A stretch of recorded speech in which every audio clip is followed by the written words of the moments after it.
환영하고 축복합니다. 우리 옆에 있는 분들에게 인사하겠습니다. 예수님이 소망입니다. 믿으십니까? 네, 많이 쓰는 상투적인 표현인 것 같은데요. 예수님이 소망인 이유는 예수님이 다시 살아나셨기 때문인 줄 믿습니다. 다른 게 없습니다. 예수님이 왜 소망이냐? 그 이름 외에는 우리에게 다시 살 수 있는 그 능력을 준 것이 없기 때문이죠. 오직 그분의 이름만이 우리에게 소망이 되고 능력이 되는 줄 믿습니다. 이제 부활절을 앞에 둔 이 4월입니다. 저희가 이 세상은 점점 어두워지고 점점 혼란스럽고 소란스럽지만 그럼에도 불구하고 우리에게 생명이 있기 때문에 우리가 안정감을 누리고 이 한 달도 은혜 가운데 살아가시기를 주님의 이름으로 다시 한번 축원합니다. 오늘부터 한 달 동안 저희는 부활 신앙으로 살아갑시다라는 제목으로 함께 말씀을 나누겠습니다. 같이 한번 제목을 읽어볼까요? 시작. 부활 신앙으로 살아갑시다. 우리가 살아가는 방법이 여러 가지가 있겠죠. 어떤 사람은 돈을 의지해서 살아갑니다. 어떤 사람은 관계를 의지해서 살아가고요. 어떤 사람은 자녀를 의지해서 살아갑니다. 어떤 사람들은 자신의 학력과 권위, 권력 이런 걸 의지해서 살아가죠. 그런데 우리가 살아가는 방법은 오직 부활하신 예수 그리스도 그분을 믿는 믿음인 줄 믿습니다. 오늘부터 우리가 함께 나누게 될 말씀은요, 복음의 핵심을 좀 다루게 될 텐데요, 예수의 죽음과 그리고 그분의 부활하심, 그것이 복음의 핵심이고 그 내용들이 우리 안에서 믿음으로 온전히 고백될 때에 우리 또한 그분의 부활하심에 동참하게 되는 줄 믿습니다. 우리가 이제 사순절 아까도 기도하셨는데요, 또 고난주간 되면 그분의 고난에 동참합시다 이런 표현들을 종종 씁니다. 저기 기도 제목에도 아마 있을 거예요. 주님의 고난에 동참함으로. 그렇죠? 근데 과연 우리가 십자가의 고난에 동참할 수 있을까? 이걸 생각해 보면 우리는 사실 그렇게까지는 못합니다. 오늘 당장 예수님처럼 조롱당하고 침뱉음 당하고 가시로 면류관을 씌움을 당하고 옷 벗김을 당하고 창으로 찔림을 당하고 못으로 박힘을 당하시겠습니까? 그러면 하시겠습니까? 일단 저는 안 합니다. 일단 저는 안 하겠습니다. 아마 오늘 우리한테 예수님의 고난을 똑같이 당하라 그러면 아마 당할 수 있는 사람이 없을 겁니다. 우리가 그분의 고난이라는 걸 단순히 한 사람의 죽음의 값으로 그걸 치부하면 안 됩니다. 왜 그러냐면 그분이 십자가에 달리실 때 우리 모든 인류의 죄악을 향한, 모든 인류의 죄악 때문에 받아줘야 될 진노가 예수님 한 분에게 다 쏟아 부어졌기 때문이죠. 그러니까 그분의 죽음은 한 사람의 죽음이 아닙니다. 이 땅에 살아가는 우리 인류 모두의 죽음이고 그 죽음이 예수님 한 분에게 씌워진 거죠. 그런데 예수님의 죽음과 예수님의 고난에 동참합시다 이런 말은 우리가 종종 하는데요, 사실 거기에 우리가 따라갈 수도 없는데 놀라운 거는요, 예수님의 부활에 동참합시다라는 말은 잘 안 합니다. 저를 한번 따라해 주시겠습니까? 예수님의 부활에 동참합시다. 예수님의 죽음에, 예수님의 고난에 어떤 방법으로, 어떤 사람은 미디어 금식을 한다, 어떤 사람은 금식을 한다, 각자의 나름의 방법으로 절제를 하고 이러한 방식으로 조금은 나를 괴롭히면서 이 예수님의 고난과 죽음에 동참한다고 하는데요, 예수님의 부활에는 동참한다라는 의식을 잘 가지지 않습니다. 우리 성도님들은 예수님의 부활에 동참하시기를 주님의 이름으로 축원합니다. 우리가 예수님과 같은 고난을 당하진 않아요. 예수님처럼 찔림을 당하고 인류의 죄악을 한 몸에 짊어지고 그 진노의 쏟아부음을 당하지는 않습니다. 그런데 놀라운 건 뭐냐면요, 우리도 그분과 같이 부활의 영광을 누릴 수 있다는 거죠. 우리는 예수님처럼 고난을 당하진 않습니다. 그런데 예수님이 누리셨던 그 부활의 영광은 같은 값으로 누리게 하신다라는 겁니다. 이게 굉장한 은혜입니다. 고난은 우리가 거기에 발끝망치도 따라가지 못하는데 부활할 때는 우리 모두가 다 그 영광과 기쁨의 잔치 자리에 참여하게 하신다라는 거죠. 이 부활 신앙이 우리 성도님들에게 깊이 자리 잡기를 주님의 이름으로 부탁드립니다. 이게 있어야 살아갈 수 있습니다. 오늘 본문 1절 말씀 한번 보십시오. 1절 말씀에 보면 사도 바울이 고린도 교회를 향해서 형제들아, 이거는 교회에 믿는 성도들입니다. 예수님을 믿는 사람들에게 형제들아, 내가 너희에게 전한 복음을 이렇게 말하죠. 너희에게 알게 하노니, 너희가 뭐 한 겁니까? 받은 겁니다. 그리고 너희가 그 가운데 선 것이라. 오늘 사도 바울은 고린도 교회를 향해서 내가 너희에게 복음을 전했는데 너희는 그것을 받았고 너희는 그 위에 서 있다라고 말하면요, 오늘 이 자리에 있는 저와 우리 성도님들에게도 동일하게 우리도 그 복음을 받았고 우리도 그 복음 위에 서 있게 되는 것인 줄 믿습니다. 우리가 세상의 땅에 서 있지만 우리가 서 있는 곳은 어디입니까? 복음입니다. 우리 성도님들이 복음 위에 서 있다라는 걸 잊어버리지 말아 주십시오. 2절 보세요. 너희가 만일 내가 전한 그 말을 굳게 지키고 헛되이 믿지 아니하였으면, 뒤에요, 그로 말미암아 뭐하리라? 구원을 받으리라. 그러니까 복음은 무엇과 연관되어 있느냐? 우리의 구원과 연관되어 있습니다. 여기 이 지키고라, 이 카테코라는 게요, 꽉 붙잡다라는 이야기입니다. 쉽게 설명드리면요, 이걸 내가 조금이라도 손에서 힘을 놓는 순간 이 복음은 어떻게 해요? 다 빠져나가고 맙니다. 왜 빠져나갈까요? 누가 계속 땡기니까요. 사단이요, 우리 손에 붙잡고 있는 이 복음을요 계속 잡아 땡깁니다. 손에서 조금만 힘을 놓는 순간 이 복음을 우리는 다 놓쳐버리고 말죠. 다른 말로 할까요? 은혜를 우리가 꽉 붙잡고 살아가야 되는데 그 은혜로부터 우리가 손을 조금만 힘을 빼는 순간 사단이 그 은혜를 다 가져가 버립니다. 우리 안에 은혜가 남아있지 않습니다. 교회를 와도 마음이 답답하고 예배를 드려도 드린 것 같지도 않고 뭔가 문제는 여전히 있는 것 같고 내 삶에 하나님께서 나에게 베푸신 것들이 너무나도 많은데 내가 이걸 꽉 붙잡고 있지 못하고 어느 순간 나도 모르게 힘을 빼는 순간 그 은혜들이 우리에게서 다 빠져나간다는 이야기죠. 그거를 지키고 헛되이 믿지 아니하였다면, 믿음에 대한 우리의 노력 또한 주님께서 요구하는 줄 믿습니다. 모든 것은 하나님의 은혜이지만 우리가 반드시 하나님 앞에서 이 믿음을 지켜나가기 위해서 애쓰고 수고하는 그 모습이 필요하다라는 거죠. 오늘 아까 우리 찬양한 가사 중에 성령께서, 오늘 이곳에 계신 성령님 그러잖아요. 성령께서 우리를 인도하시고 우리에게 말씀하시고 우리를 그분의 길로 계속 이끌어 가십니다. 그런데 그것으로부터 우리는 계속 멀어지려고 하죠. 그러면 뒤에 보세요. 우리는 구원으로부터 어떻게 될 수밖에 없을까요? 멀어질 수밖에 없는 겁니다. 오늘 하나님께서 나에게 가까이 나아오라. 그리고 그 너희에게 전해받은 그 복음을 굳게 잡아 지키라라고 말씀하는 줄 믿습니다. 오늘 사도 바울이 고린도 교회를 향해서 말하지만 이 말씀은 우리를 향한 말씀입니다. 복음의 핵심 내용이 뭐냐? 첫 번째인데요, 예수 그리스도께서 이 땅에 오셔서 그분이 죽으신 것은 그냥 되어진 게 아니다. 핵심 내용입니다. 무엇대로요? 성경대로.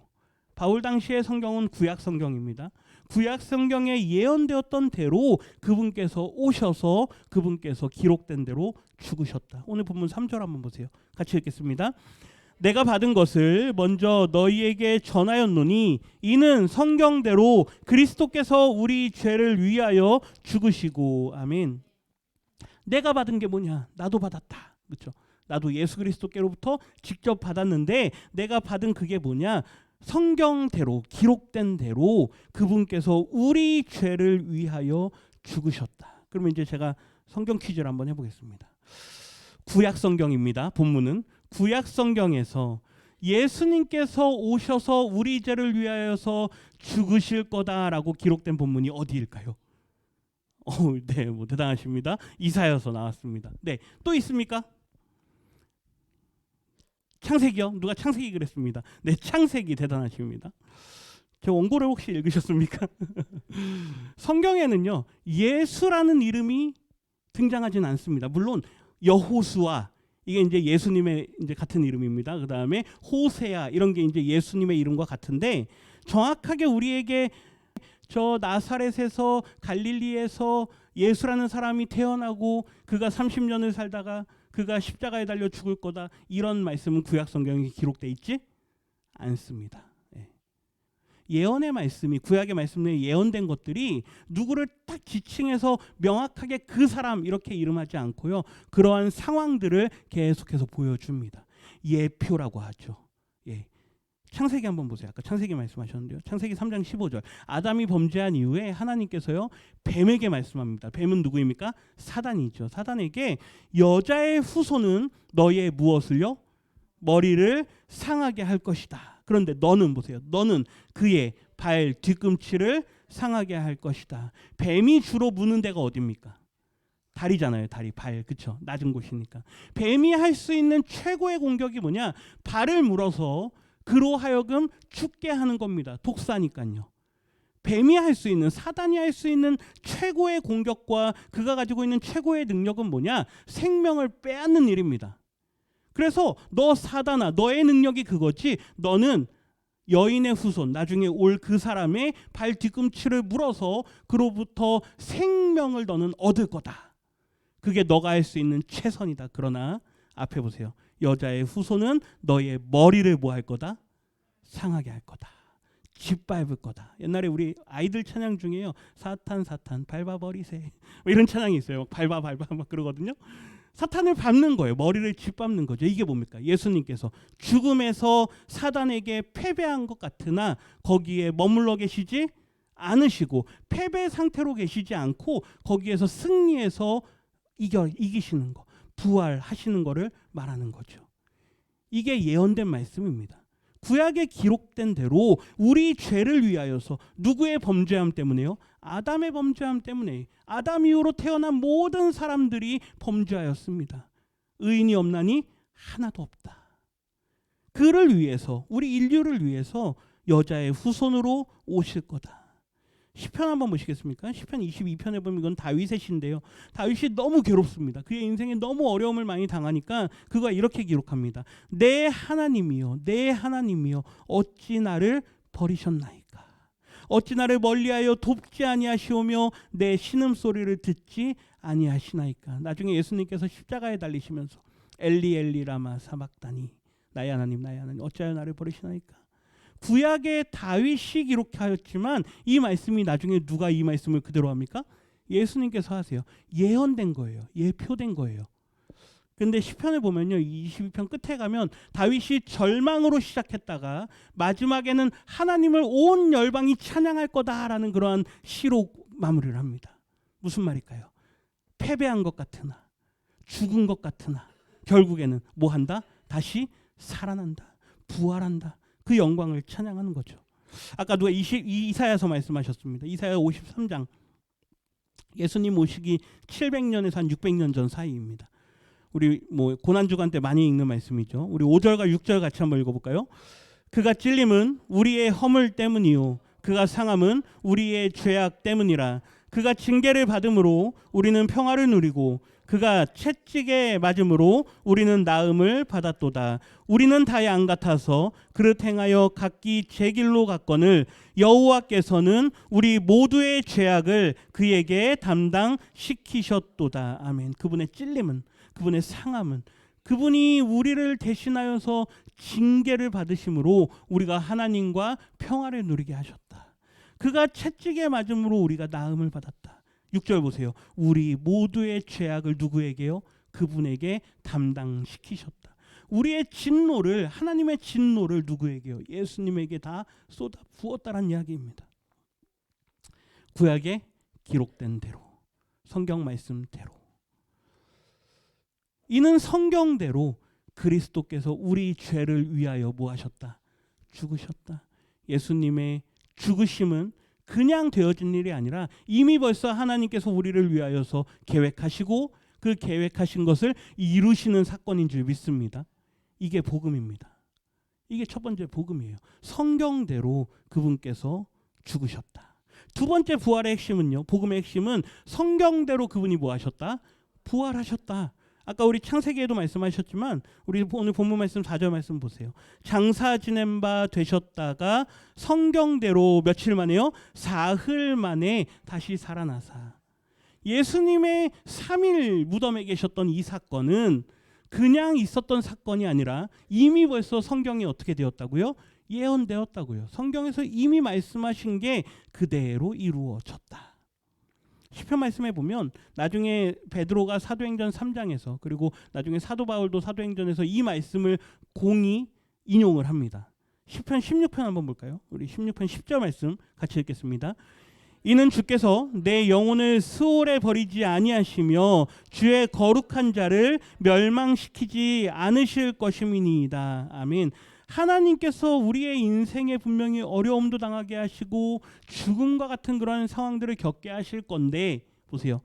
주께서 내 영혼을 수월에 완전히 버리지는 않으시고, 뒤에 빨간 글씨 주의 거룩한 자를, 이게 이제 나중에 바울과 베드로는 예수님을 예표한 거다 이렇게 읽는 거예요.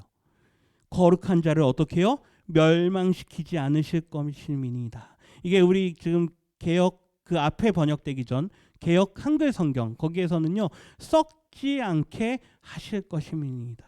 예수님이 무덤에 3일 계셨는데 예수님의 시체가 썩지 않았습니다. 그리고 예수님은 변화된 모습으로 부활의 몸으로 다시 부활을 하셨죠. 호세아 6장을 한번 볼까요? 호세아 6장 1절과 2절 같이 읽겠습니다. 오라 우리가 여호와께로 돌아가자. 여호와께서 우리를 찢으셨으나 도로 낫게 하실 것이요 우리를 치셨으나 싸매어 주실 것임이라. 2절 여호와께서 이틀 후에 우리를 살리시며 셋째 날에 우리를 일으키시리니 우리가 그의 앞에서 살리라. 아멘. 이 뒤에 2절 말씀에 보면 셋째 날에 우리를 일으키시리니, 이 일으키신다라는 게 부활의 용어로 사용이 됩니다. 하나님께서 일으키시는 거기 때문에. 그래서 사도 바울이 나중에 그의 편지들을 보면요, 예수님의 부활을 이야기할 때 예수님이 살아나셨다라고 하지 않습니다. 하나님께서 그를 일으키셨다. 누가요? 하나님께서. 예수님께서 스스로 살아나신 게 아니고요. 누가 살리셨다? 하나님께서 그를 일으키셨다. 하나님께서 그를 일으키셨다. 그래서 우리가 그의 앞에서 살리라. 예수님의 부활하심과 같이 우리 또한 그분 앞에서 부활을 얻게 될 줄 믿습니다. 그 생명을 우리에게 주신다라는 게 이미 벌써 구약의 말씀부터 계속 예언이 됐던 거죠. 마태복음 보세요. 예수님께서 사람들이 표적을 구하니까 내가 너희에게 줄 표적은 누구의 표적밖에 없다? 요나의 표적밖에 없다. 그러면서요. 12장 40절 요나가 밤낮 사흘 동안 큰 물고기 뱃속에 있었던 것 같이, 이거 우리 주일학교 때 많이 배웠잖아요. 요나가 물에 바다에 던져져서 큰 물고기에 잡아먹힙니다. 근데 그 안에서 죽지 않고 사흘 동안 3일 동안 그 뱃속에서 있다가 나중에 토해버리죠. 그것처럼 인자도, 예수님도 밤낮 사흘 동안 땅속에 있으리라. 이게 예수님께서 직접 말씀하신 표적이에요. 이 표적은 언제 쓰느냐? 믿음을 요구할 때 씁니다. 사람들에게 예수님께서 표적을 주실 때는 나를 뭐하라? 믿으라 할 때예요. 근데 사람들이 하도 표적을 보여달라 그러니까 내가 너희에게 줄 표적은 뭐밖에 없다? 요나의 표적밖에 없다. 무슨 말입니까? 내가 이제 곧 죽을 거고 나는 이제 곧 부활할 거다. 그걸 말씀하는 겁니다. 거기에 안 써 있지만 뒤에 가로 열고 써 있어요. 나를 믿느냐? 네. 뭐라고요? 나를 믿느냐? 예수님을 믿느냐 이거예요. 예수님이 부활하실 거라는 것을 믿느냐라고 묻는 거죠. 두 번째 부활의 핵심은 예수님은 성경대로 뭐 하셨다? 부활하셨다입니다. 세 번째 부활의 핵심은요, 부활의 목격자들이 있다라는 겁니다. 이 증인이라는 단어가 목격자인데요. 예수님의 부활하신 걸 아무도 못 봤으면 그거는 그냥 사람들이 흔히 하는 말로 그건 거짓말이야 그럴 겁니다. 그런데 이미 벌써 예수님의 부활하심이 사람들 눈에 목격이 되었습니다. 부활하시자마자 바로 사람들에게 보이시죠. 우리 5절 말씀 한번 보세요. 첫 번째 누구에게 보이셨느냐? 베드로에게 보이셨습니다. 베드로가 누구입니까? 12제자의 대표입니다. 대표. 12제자의 대표에게 보이시고 그 다음에 누구에게요? 12제자에게. 물론 여기에는 가룟 유다는 빠져 있겠죠. 가룟 유다를 제외한 11제자에게 아마 보이셨겠죠. 그 다음에 6절에 보면 몇 명이요? 500여 형제에게 일시에 보이셨다. 예수님이 부활하셔서 여기에 한번 오셨다고 생각해 보십시오. 그리고 그 부활하신 예수님이 이제 승천하셨습니다. 자, 우리 성도님들 어떻게 하시겠습니까? 그냥 봤다 그러고 끝내시겠습니까? 아니요. 그 부활하신 영광의 주님을 보고 나면은요, 그 흥분과 감격이요 계속 갑니다. 그러면서 어떻게 할까요? 뭐 할까요? 전도하지 말라 그래도요, 나가가지고요 계속 얘기할 겁니다. 만약에 어떤 큰 사건이 있었던 현장, 그게 좋은 일이든 나쁜 일이든 어떤 큰 사건, 막 뉴스에 나올 만한 그런 사건이 일어난 현장에 계셨고 그걸 보셨다고 한번 생각해 보십시오. 가장 먼저 어디 와서 얘기할까요? 집에 와가지고 들어봐 내가 오늘 그쵸? 어디 갔는데 그러면서 얘기하겠죠. 학교 가가지고 막 얘기하지 않겠습니까? 나 어제 거기 갔었다. 그렇죠? 어디 내가 아주 좋아하는 막 인기 있는 연예인들 콘서트에 갔다 옵니다. 나 어제 거기 갔었다. 얘기 안 하겠습니까? 하죠. 오늘 여기에 주님이 오셨다가 가셔도 아마 금방 퍼질 겁니다. 의정부 시내에 소문나는 건 금방일 거고요. 막 핸드폰으로 찍어가지고 막 SNS에도 막 올리시겠죠. 막 계속 트윗됩니다. 막 계속 리트윗돼가지고요. 그런데 몇 명에게요? 500명에게. 500명이요. 적은 수가 아닙니다. 500명에게 일시에 보이시고 7절 보세요. 7절에 보면 그 후에 누구에게? 야고보에게. 이 야고보는 예수님의 형제입니다. 예수님의 형제 야고보에게 보이셨고 그 후에 모든 사도에게. 앞에 12제자를 이야기했는데 그렇죠? 12제자를 얘기했는데 뒤에 가서 또 사도를 이야기해요. 12제자가 우리는 이제 12사도다라고 일반적으로는 생각을 하지만 이따 뒤에 가서 좀 더 볼 겁니다. 일반적으로는 그렇게 여겨졌지만 이후에 사도라 불려지는 사람들이 더 있었습니다. 8절 보세요. 그러고 나서 마지막에 누구에게요? 나에게. 예. 나는 만삭도 되지 못해서 난 자 같은 사람이다. 그러니까 12사도는 예수님과 함께 3년 반 공생애를 했잖아요. 그런데 나는 예수님과 공생애는커녕 9절에 보면요. 나는 교회를 오히려 뭐 했던 사람? 박해하고 핍박했던 사람이다. 도저히 사도라 불려질 만한 자격이 없는 나 같은 사람에게도 심지어 주님을 만날 때 바울은 교회를 뭐 하러 가던 길입니까? 핍박하러 가던 길이에요. 저 다메섹에 믿는 사람들이 모여 있다. 그래서 그 사람들을 잡아올 수 있는 공문을 받아옵니다. 그리고 열심히 당당하게 가던 길에 주님을 만납니다. 꼬꾸라지죠. 나는 감당도 못할 그러한 사람이다. 그런데 주님께서 나에게 찾아오셔서 부활에 나를 무엇으로 삼으셨다? 증인으로 삼으셨다. 부활의 목격자로 삼으셨다. 보세요. 부활의 증인이 어떻게 확장되는지 한번 보세요. 먼저는 개인에게 찾아오십니다. 베드로에게 찾아오세요. 그리고 그와 함께하는 12사도 집단, 이 공식적인 제자 그룹에게 주님께서 찾아옵니다. 그리고 500명에게 일시적으로 찾아오죠. 그 다음에 야고보에게 찾아오는 건 뭐냐면요. 앞으로 이 야고보는 예루살렘 교회의 지도자가 됩니다. 첫 번째 교회가 세워질 때 물론 베드로가 설교를 합니다. 그래서 많은 사람들이 돌아오죠. 그런데 나중에 보면 예루살렘 교회라고 하는 이름으로 모여졌을 당시에는 누가 지도자가 되어 있느냐? 야고보가 지도자가 되어 있어요. 예수님께서요. 부활하신 이후에 사도들과 제자들이 감당해야 될 사명들이 있기 때문에 그들에게 부활의 신앙을 주기 위해서 가장 먼저 찾아옵니다. 그 다음에 해야 될 일이 뭐냐? 앞으로 교회가 세워져야 되는데 그 교회의 지도자가 될 사람이 누구입니까? 예수의 형제 야고보. 그래서 그에게 찾아오십니다. 그 다음 보세요. 모든 누구요? 사도들. 이 모든 사도들은 앞에 12제자가 아니에요. 그 사람들도 포함이 되는데 사도적 사명을 가지고 있는 교회 지도자들이 있었습니다. 나중에 사도행전에 보면 바울과 바나바 할 때 그 바나바도 사도라고 불려요.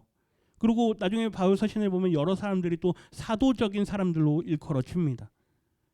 그러니까 12제자도 사도지만 이후에 교회가 형성되고 교회가 확장되는 과정 가운데 여러 사역자들이 계속 세워졌다는 이야기죠.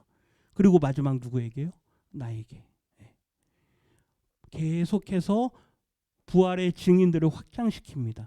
왜 마지막에 바울에게까지 주님이 찾아오셨을까요? 보세요. 이미 예수님은 부활 승천하신 다음입니다. 바울 앞에까지는요. 다 예수님이 부활 승천하시기 전이에요. 부활 승천하기 전입니다.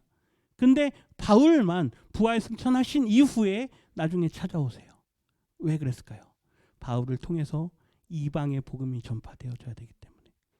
바울을 통해서 열방으로 주의 복음이 확장되어져야 되기 때문에. 그래서 이 순서를 보면 굉장히 놀랍습니다. 먼저는 베드로 12제자 그룹. 그 다음에 야고보 예루살렘 교회 공동체. 그 다음 마지막 누구요? 바울. 그리고 바울을 통해서 열방으로 복음이 선포가 되죠. 그 다음이 누구입니까? 제가 오늘 결국 마지막 결론 내고 싶은 게 이건데요. 마지막이 누구입니까? 저와 우리 성도님들인 줄 믿습니다. 우리를 보세요. 오늘 본문 1절 말씀 보세요.